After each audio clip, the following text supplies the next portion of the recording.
మనకెందుకు నాన్న ఈ రాజకీయాలన్నీ? ఆశలు పెట్టుకుని అలసిపోవడం తప్ప ఈ రాజకీయంలో ఏముంది నాన్న? అని నువ్వు అనుకుంటున్నావు. పని వస్తే వాళ్లేరా మనల్ని ఆదుకునేది.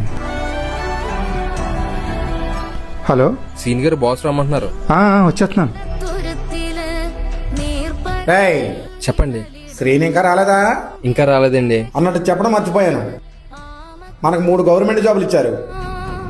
ఒకటి మన సత్యబాబు గారి అబ్బాయికి ఇద్దాం. అలాగండి.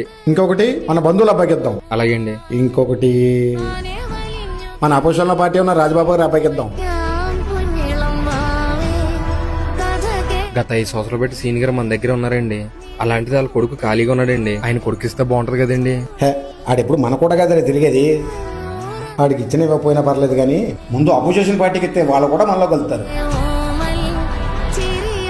రాజకీయాల్లో ఎదగాలంటే ఇలాంటి పన్నాలరా.